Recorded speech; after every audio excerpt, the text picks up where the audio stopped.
¿Qué tal, jóvenes? Un gusto saludarlos. Hoy queremos hablar acerca de un tema importante dentro de la rama de la química. Estas son las reacciones químicas. Vamos a explicar conceptos generales acerca de qué es una reacción química. Vamos a explicar los tipos de reacciones químicas según sus diversas clasificaciones y vamos a hablar de algunos ejemplos claros y precisos de tipos de reacciones químicas. Esperamos que este video sea de utilidad.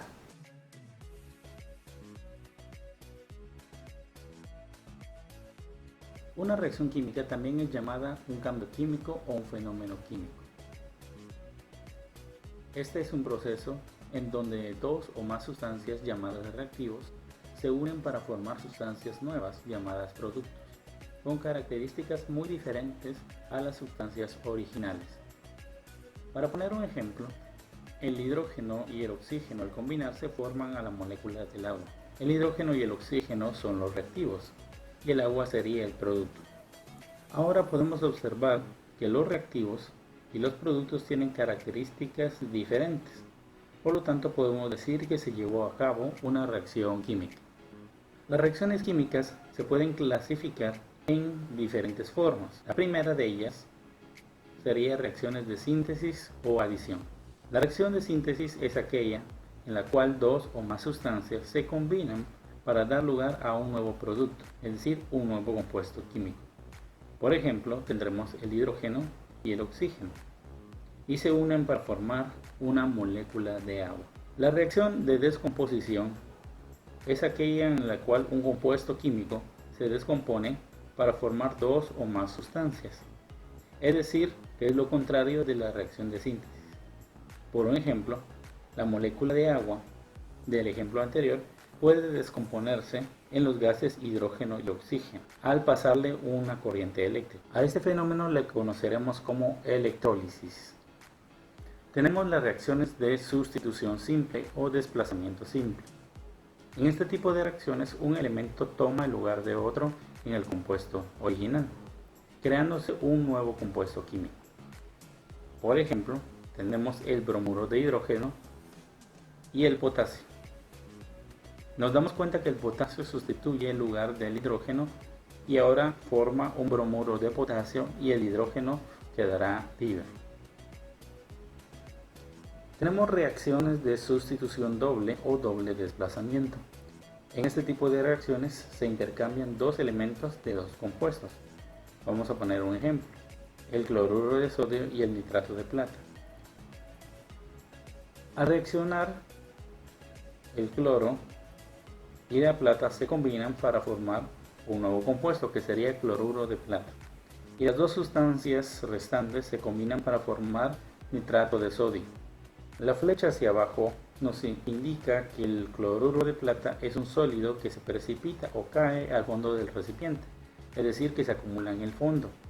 Este tipo de reacciones donde uno de los compuestos queda en el fondo del recipiente o se precipita reciben el nombre de reacciones de precipitación. Las reacciones químicas, dependiendo de su rendimiento energético, a través de la absorción o desprendimiento de energía, se pueden clasificar de la siguiente manera. Reacciones endotérmicas. Las reacciones endotérmicas se dan cuando hay una absorción de calor o energía. Para llevarse a cabo una reacción exotérmica debe haber una liberación de calor y luego una absorción del mismo. Por ejemplo, tendremos aquí el clorato de potasio más calor que produce cloruro de potasio y oxígeno.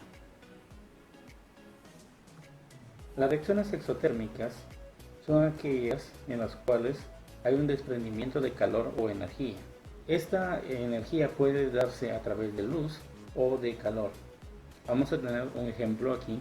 Tenemos el propano más oxígeno, que va a producir dióxido de carbono más agua más energía o calor.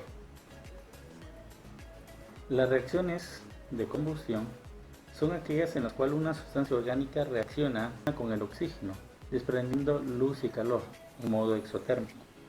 Existen dos tipos de reacciones de combustión que conocemos: las completas, donde el oxígeno se encuentra en la cantidad suficiente, formándose dióxido de carbono en los productos, y la llama es de color azul. También tenemos las incompletas donde la cantidad de oxígeno es menor a lo que se necesita para la reacción. En esta el producto será monóxido de carbono y la llama será de color amarillo o naranja. Las reacciones de neutralización se producen cuando se une un ácido fuerte con una base fuerte. En este caso nuestro ácido fuerte es el ácido clorhídrico y nuestra base fuerte es el hidróxido de sodio. Y como producto o resultado tendremos sal o cloruro de sodio, agua y calor en forma de energía. Las reacciones iónicas son aquellas en las cuales se forman iones, es decir, partículas cargadas eléctricamente. Tendremos como ejemplo el cloruro de sodio. El cloruro de sodio es una sal que al disolverse en un solvente universal como el agua, al disociarse los elementos presentan características iónicas, formando al ion sodio y al ion cloro. Las partículas cargadas positivamente se llaman cationes y las partículas cargadas negativamente les llamaremos aniones. Las reacciones de óxido-reducción se producen cuando se da una transferencia de electrones entre los compuestos. En este caso, la que gana electrones se reduce y la que pierde se oxida. Las reacciones nucleares se llevan a cabo cuando reaccionan por la interacción los núcleos de los átomos de los elementos químicos y liberan enormes cantidades de energía. Cuando dos átomos se fusionan, entonces les llamaremos fusión nuclear, y cuando dos núcleos atómicos se separan, les llamaremos fisión nuclear. Y por último, las reacciones según el sentido de la reacción se pueden clasificar en irreversibles cuando el sentido de la flecha va en una sola dirección. Esto quiere decir que los productos formados solamente pueden darse en un sentido. Esto quiere decir que los productos formados no se pueden convertir en reactivos nuevamente. Reacciones reversibles son aquellas donde los productos formados pueden volver a convertirse en reactivos y el sentido de las flechas va en ambas direcciones. Esperamos que esta información acerca de las reacciones químicas haya sido de su ayuda y que a través de esto podamos aprender un poquito más acerca del fascinante mundo de la química. Nos vemos pronto.